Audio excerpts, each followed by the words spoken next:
The happiest people do these 7 small habits every day. Here is something you probably already sense but have never quite put into words. After 40, you know that happiness does not come from more money. Life has taught you that lesson in ways no book ever could. You have earned, spent, saved, and still felt that quiet emptiness sitting in the corner of a room that looks perfectly fine from the outside. By now, you understand that no salary, no promotion, no purchase fills the space that aches most deeply. So what does fill it? 7 small habits. That is all. The people who carry genuine peace inside them, the ones who wake up with a quiet kind of joy, they do not possess anything you lack. Their lives are just as messy, just as complicated, just as full of setbacks as yours. The only difference is 7 almost embarrassingly simple things they practice every single day.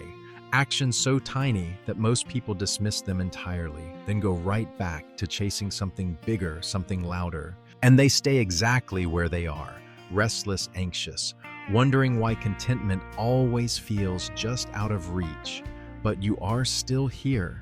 Something in you recognizes that the answers worth finding are often hidden in plain sight.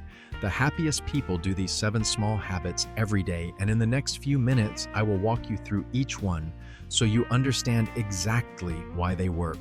Pay close attention to habit number 7. It is the one that holds all the others together. Miss that final piece and everything else will feel incomplete. So stay with me until the very last moment. Drop a comment below if any of these resonate with you, and if this kind of content speaks to your soul. Subscribe so we can continue this journey together. You are about to receive a blueprint that could quietly reshape how you experience every single day. Let us begin. The first habit, 2 minutes of stillness before the world rushes in. Of all the battles you will ever fight, the most important one begins in silence in those fragile first moments after you open your eyes each morning. And yet, most people surrender that battle before they even realize it has started. Think about what happens in your own life. The alarm sounds. Your hand reaches for the phone on the nightstand almost instinctively, as though pulled by some invisible thread. Within seconds, you are swimming through a flood of notifications, emails, text messages, headlines, and the endless scroll of other people's lives. 60 seconds have not even passed, and already your mind belongs to someone else. Their emergencies have become yours. Their opinions have seeped into your thoughts. Their anxieties have quietly wrapped themselves around your nervous system. You have not even placed your feet on the floor, and yet the weight of the entire world is already pressing down on your chest. Then you wonder why a vague sense of unease follows you through the rest of your day. You wonder why peace feels so distant, so unreachable. This pattern is so common that it has become invisible. It feels normal, but just because something is familiar does not mean it is serving you. There is a profound difference between the two, and recognizing that difference might be the first step toward reclaiming something essential about your mornings and your life. Here is what the happiest people do differently, and it is so simple that you might be tempted to dismiss it. Tomorrow morning, when you wake up, do not reach for your phone. Not for an hour, not even for 30 minutes, just 2 minutes. 120 seconds of choosing yourself before the world demands your attention. That is all this asks of you. Instead of scrolling, just lie still. Feel the weight of your body against the mattress. Let the quiet settle around you like a warm blanket. Take a few slow, deliberate breaths, not because someone told you meditation is trendy, but because your lungs deserve to expand fully before the rush begins. And then, in that small pocket of calm, think of one single thing you are looking forward to today. It does not need to be grand or extraordinary. Maybe it is the first sip of your morning coffee, that particular warmth spreading through your hands and chest. Maybe it is the voice of someone you love. Maybe it is a walk you plan to take later, or a favorite show waiting for you at the end of the evening. The specific thing does not matter nearly as much as the act itself. What matters is this: you are deciding what enters your mind first. You are choosing the opening note of your day, rather than letting 1,000 strangers choose it for you. Now, you might hear this and think it sounds far too small to matter. 2 quiet minutes, really? But the science points in that direction. In 2005, Martin E.P. Seligman and Tracy A. Steen at the Positive Psychology Center of the University of Pennsylvania, together with Nansuk Park and Christopher Peterson, published Positive Psychology, Progress Empirical Validation of Interventions showing that simple intentional practices repeated daily could increase happiness and reduce depressive symptoms over time. Later in 2017, NL. Sin and colleagues reported in a study of 1,657 adults ages 33 to 84 that positive experiences in the morning were associated with a steeper decline in cortisol across the rest of the day. That is why the first minutes after waking are not trivial. A small act of stillness, gratitude, or self-care can help set the emotional tone for everything that follows. And this matters especially after 40, because this evidence comes from midlife and older adults, not just from college-age samples. Research by Renee K. Biss and Lynn Hasher in 2012 also found that among adults ages 59 to 79, greater morningness was associated with higher positive affect and better subjective health. So, no, a peaceful morning ritual is not too small. It is one of the simplest ways to protect your emotional balance and build a steadier kind of happiness, the kind that carries into your conversations, your decisions, and the ordinary weight of daily life. 2 minutes. That is shorter than the time you spend brushing your teeth. It is less time than waiting for your coffee to brew. And yet, the ripple effect it creates can reshape the texture of an entire day. Not because it is magic, but because it is a conscious act of ownership. You are telling yourself before anything else happens that your inner world deserves protection, that your peace is not a luxury to be earned after everything else is handled. It is the foundation upon which everything else is built. This is the first habit, and it costs you nothing but a small measure of patience. 2 minutes of stillness each morning, 2 minutes of breathing before reacting, 2 minutes of choosing presence over noise. It is a tiny doorway, but what waits on the other side is far larger than you might imagine. The second habit, 5 seconds of seeing what is already beautiful. Before you dismiss this one, before that voice in your head whispers, "I have heard this before, stay with me for a moment." Because this is not what you think it is. This is not journaling. This is not sitting down with a notebook and forcing yourself to list 10 things you are grateful for until the whole exercise feels dry and mechanical. You may have tried that already. Most people have. They do it for a few days, feel a deep change, and quietly let it go. That approach often fails because it turns something living into something performative. It makes gratitude feel like homework. What I am talking about is much smaller, much quicker, and strangely more powerful. Once a day at any moment that feels natural, you pause for 5 seconds. Just 5. And in those 5 seconds, you take a mental snapshot of one good thing that is happening right now. Not yesterday, not next year, right now. Maybe it is the smell of coffee rising from your kitchen before the house fully wakes up. Maybe it is the sound of your grandchild laughing from the next room. Maybe it is the way late afternoon light falls across the table and makes an ordinary room feel almost holy. You do not need to write it down. You do not need to explain it. You simply notice it and let yourself feel it for 5 brief seconds. A real-life example of this kind of attention can be seen in Isabel Allende. Long before she became one of the most widely read Spanish-language authors in the world, she was living in Venezuela after the Chilean coup had forced her family into exile. In 1981, after receiving news that her grandfather was dying, she began a letter to him that would become the House of the Spirits. She wrote at night and on weekends in the kitchen of her apartment while also holding a day job at a school. Years later, as her life became more crowded with travel interviews, deadlines, and public demands, she kept one grounding ritual. She would begin her work early alone with candles, fresh flowers, incense, and a few quiet moments of inward stillness before the noise of the world could take over. What matters in that story is not literary fame. It is the fact that amid exile pressure, grief, and responsibility, she made room for beauty to register. She did not wait for life to become easy before allowing herself to notice what was gentle, fragrant, warm, and alive. That is why this habit matters. Your brain has what psychologists call a negativity bias. It is always scanning for what is wrong, what is missing, what could go badly. That wiring once helped human beings survive real physical danger, but in modern life, it can make you obsess over one criticism and forget 20 kindnesses. It can make you replay one mistake while overlooking everything that is still working. It can make a good life feel like a failing one, simply because your attention has been captured by what hurts.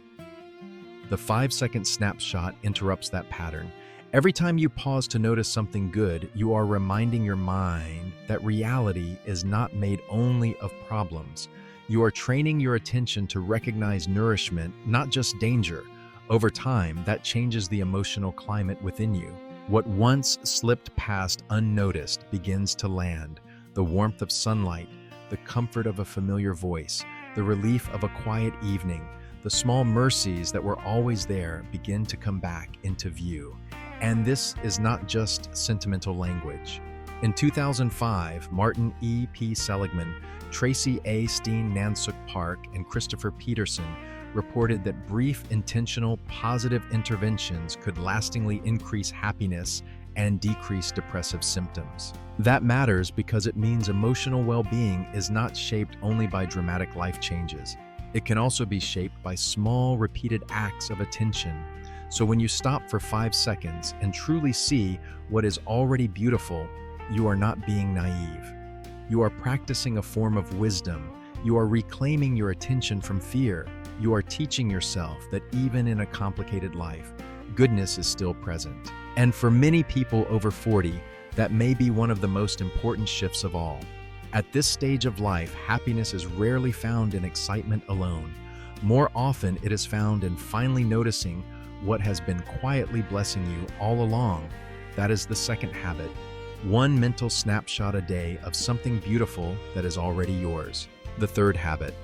One honest word that leases two souls at once.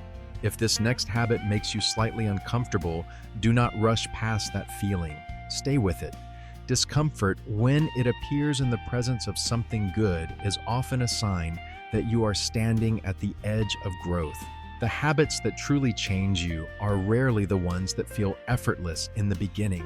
They ask for courage in small amounts. And this one asks for a very particular kind of courage, not a dramatic act, not a grand speech, just one honest sentence spoken with sincerity. Every single day, offer one genuine compliment to one person, not flattery, not a polite phrase you throw out on autopilot because the moment seems to require it. Something real, something you actually noticed. Maybe a colleague handled a difficult conversation with grace and restraint. Tell them. Maybe your neighbor carries a warmth that makes the morning feel less heavy. Let them know. Maybe the cashier in the grocery store has a kindness in their voice that softens the whole room for 10 seconds. Say it. One person, one truthful observation. That is the entire practice. And do not underestimate what can happen when words are this honest.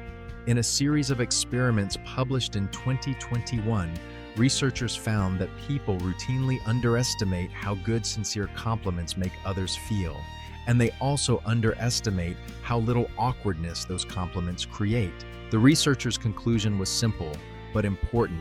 Genuine compliments improve the well-being of both the person who gives them and the person who receives them. Yet many people hold back because they imagine the moment will be more uncomfortable than it really is. In other words, your hesitation is understandable, but it is often wrong. A beautiful real-life example of this happened between Rita Moreno and Ariana DeBose during the West Side Story season. Rita Moreno was not just any elder actress watching from a distance. She was the woman who had made Anita unforgettable in the 1961 film, and by the time Steven Spielberg's version arrived, she was a living legend in her 90s. Ariana DeBose, stepping into that same role, could easily have felt the weight of comparison pressing down on every scene. But Rita did something generous. She did not guard her place. She did not turn admiration into competition. She praised DeBose openly, calling her marvelous, saying she was a ferocious dancer, even saying she was way better than she had been. DeBose later said Moreno empowered her, encouraged her to do her own thing, and made room for her instead of standing over her. Then, at the 2022 Critics' Choice Awards, Ariana spoke back with equal honesty. Looking toward Rita, she said, "You made space for me to thrive beside you. I am not in front of you. I am not behind you. I am beside you." That is what a truthful word can do. It does not flatter. It blesses. It gives dignity. And in that moment, both women were elevated by the same exchange. This is why the habit matters. When you practice seeing what is admirable in another person and saying it aloud, you begin to retrain your attention. Instead of scanning people for what irritates you, disappoints you, or falls short of your expectations, you start noticing patience, steadiness, humor, resilience, gentleness, and quiet strength. Your relationships become less crowded with judgment and more open to wonder. The world softens not because everybody changes overnight, but because you are finally seeing more of what was there all along. And something else happens too, something tender and almost hidden. The goodness you learn to recognize in others begins to echo back toward you. When you admire someone else's grace, you become more able to remember your own. When you name another person's courage, you begin to respect the courage it took for you to survive your own difficult years. This is one reason the habit becomes even more powerful after 40. By then, many people have become experts at self-criticism and restraint. They have learned to notice what is broken, what is late, what is imperfect, what was never said. But an honest compliment interrupts that old training. It reminds you that beauty is still present in human beings, including the one speaking. One compliment, one person, one day at a time. It costs you almost nothing except a moment of vulnerability. But what it gives back is warmth, connection, and a deeper sense that goodness is not rare, it is near. Sometimes it is standing right in front of you, simply waiting for someone to say, with honesty and courage, "I see it." The fourth habit, 10 minutes of movement to awaken what has gone still. You already know that moving your body is good for you. Everyone knows this.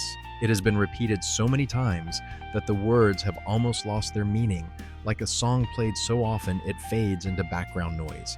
Yet knowing something and living it are two entirely different things, and the gap between them is where most people quietly lose themselves. Here is what happens for so many of us. The moment we hear the word exercise, our minds immediately conjure images of crowded gyms, heavy barbells, 5-mile runs, drenched shirts, and an hour carved out of an already exhausted schedule.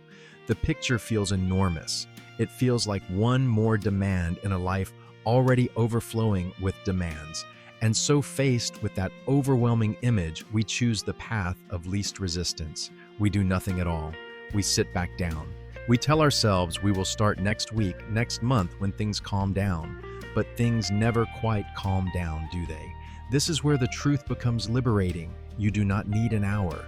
You do not need 30 minutes. You do not need a gym membership or special equipment or a perfectly structured routine.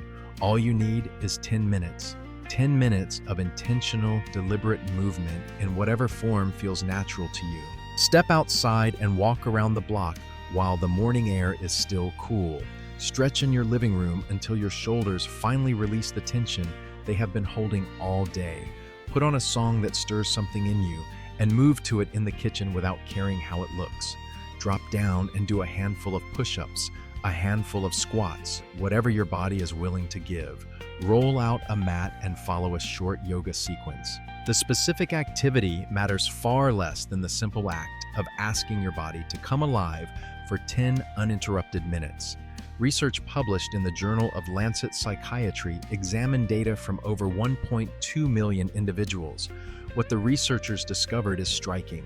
Those who engaged in even modest amounts of physical activity reported 43% fewer days of poor mental health compared to those who remained sedentary, not from marathon training, not from grueling fitness regimens, from small, consistent doses of movement woven into ordinary life.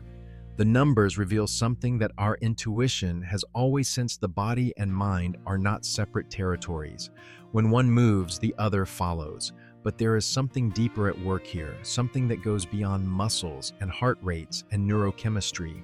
When you complete 10 minutes of movement, no matter how simple, your brain registers a quiet but significant event. You set an intention and you honored it. You told yourself you would do something and you did it. That may sound unremarkable, yet for the unconscious mind, it carries tremendous weight. It is a small proof of your own reliability, a demonstration that you are someone who follows through. And that tiny sense of accomplishment does not simply vanish once the 10 minutes are over. It creates momentum. It generates a subtle but growing confidence that spills into other areas of your life. You begin to feel more capable, more present, more willing to engage with challenges rather than retreat from them. The philosopher Soren Kierkegaard, who battled his own darkness throughout his life, understood this connection intuitively. He once reflected that he walked himself into his best thoughts and that he knew of no burden so heavy it could not be walked away from. He did not speak of athletic achievement or physical perfection. He spoke of the simple sacred act of putting one foot in front of the other and how that rhythm had the power to quiet the storms inside his mind. What was true for him nearly 2 centuries ago remains true for you today. This is not about sculpting your body or chasing some ideal image of fitness. It is about honoring the vessel that carries you through this life. It is about reminding yourself through action rather than thought alone that you are still here, still capable, still willing to participate fully in the experience of being alive. 10 minutes, every single day. Move your body not because you have to, but because something inside you deserves to be awakened. That is the 4th habit. The 5th habit, 15 minutes of returning to the world that is actually real. What I am about to suggest may feel counterintuitive, perhaps even a little unsettling, in a culture that celebrates constant connectivity, where being busy is worn like a badge of honor and being unreachable feels almost irresponsible. This habit pushes against everything you have been conditioned to believe about productivity and success. Yet, it may be one of the most important things you do for yourself each day. Set aside 15 minutes, just 15, where you disconnect entirely from every screen in your life. No phone resting in your hand, no laptop glowing on the table, no tablet propped against the kitchen counter, no television murmuring in the background. For a quarter of an hour, you exist only in the physical, tangible world that surrounds you. Already I can sense the resistance building, but my work depends on me being available. What if something urgent comes through? What if someone needs me and I am not there? These objections feel reasonable. They sound responsible. But let me gently ask you something. Think back to the decades before smartphones existed. You were not reachable every waking second, and somehow everything held together. Businesses operated, families functioned, friendships survived. The world continued turning without your immediate response to every notification. You are not an emergency room physician on call. 15 minutes of silence will not cause anything in your life to collapse. What it might do, however, is quietly rebuild something inside you that has been eroding for years.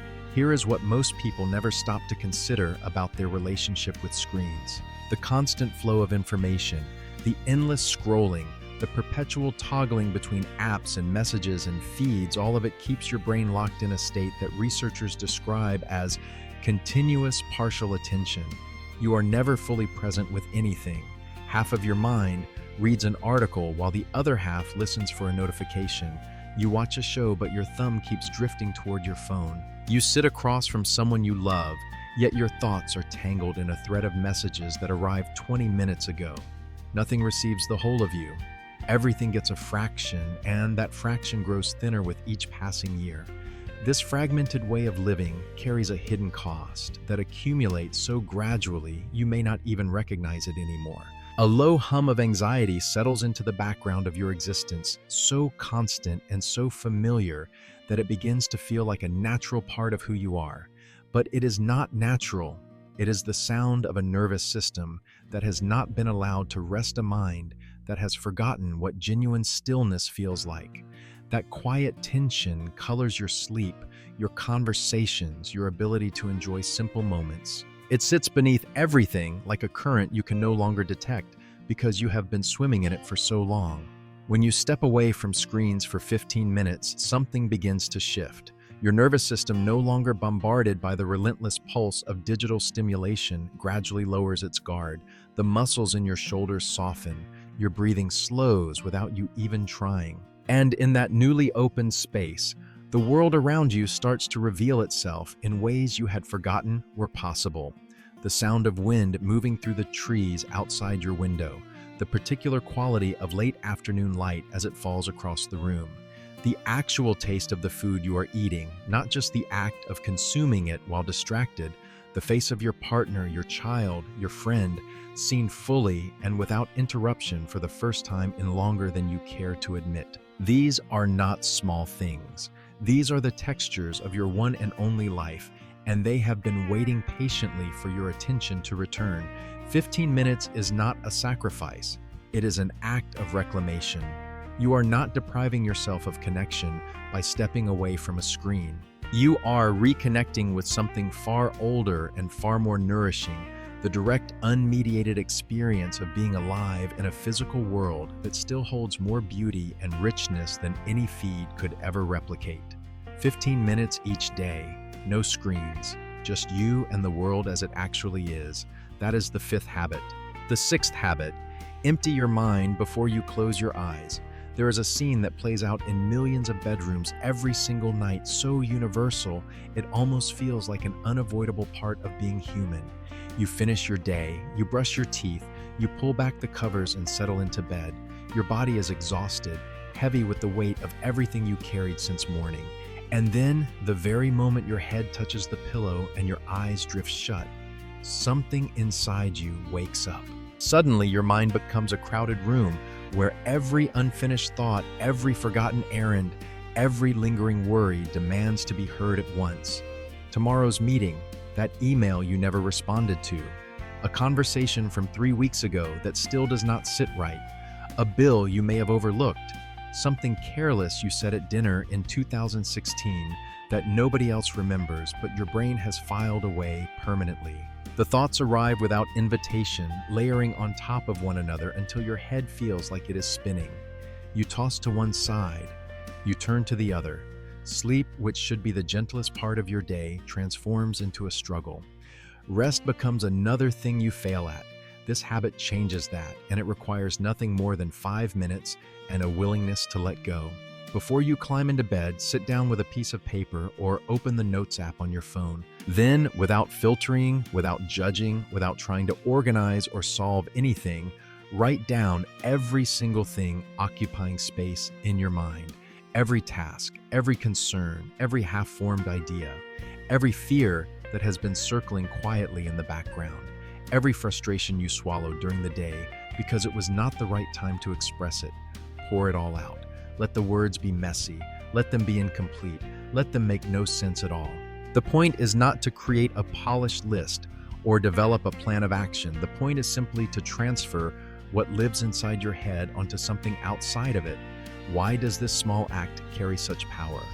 Because your mind treats every unresolved thought like a door left open. Each one consumes a small but constant amount of your mental energy running quietly beneath the surface, keeping your nervous system on alert even when the rest of you desperately wants to surrender into sleep. Psychologists refer to this phenomenon as the Zeigarnik effect, named after the Soviet psychologist Bluma Zeigarnik, who observed that incomplete tasks persist in the mind far more intensely than those that have been finished. Your brain holds on to what remains undone, not out of cruelty, but out of a deep instinct to protect you from forgetting something important. It is trying to help, but at midnight, that help becomes a burden. When you write those thoughts down, you send a quiet signal to your subconscious. You are telling it, this has been captured. It is safe. You do not need to guard it anymore. You can release it. And remarkably, your mind listens. The grip loosens. The spinning slows. The noise that felt deafening just minutes ago begins to fade into a manageable murmur. Then into Stillness, research by Michael K. Scullin, Madison L. Kruger, Hannah K. Ballard, Natalia Pruitt, and Donald L. Blue Eyes, published in 2018 in the Journal of Experimental Psychology General, found that participants who spent 5 minutes writing a to-do list before bed fell asleep faster than those who wrote about completed activities. Baylor University's summary of the study reported that the difference averaged about 9 minutes. That may sound small, but the deeper meaning is not just the number. Writing tomorrow's tasks down appears to help the mind stop rehearsing them in circles. Instead of carrying unfinished obligations into bed, you place them somewhere concrete and visible, which can ease mental overload at the very moment your body is trying to rest. And that matters even more later in life. The Baylor experiment itself was conducted with younger adults, so it does not by itself prove the effect specifically for people over 40. But separate research in older adults shows why the principle still matters. Studies have found that poorer sleep quality is associated with lower subjective well-being, more negative emotion, and a diminished sense of daily balance, while positive affect is linked with fewer sleep problems. So for adults in midlife and beyond, this habit is not merely about falling asleep a little faster. It is about protecting the quality of rest that supports emotional steadiness, clearer thinking, greater patience, and a more stable experience of happiness in everyday life. 5 minutes before bed. No structure required, no perfection needed. Just the honest act of emptying what is full so that silence can finally enter. That is the 6th habit. The 7th habit. The one sentence that rewires everything else. We have arrived at the moment I promised you from the very beginning. This is the habit that holds all 6 others together, the invisible thread running through everything we have discussed. If only one idea stays with you after this video ends, let it be this one.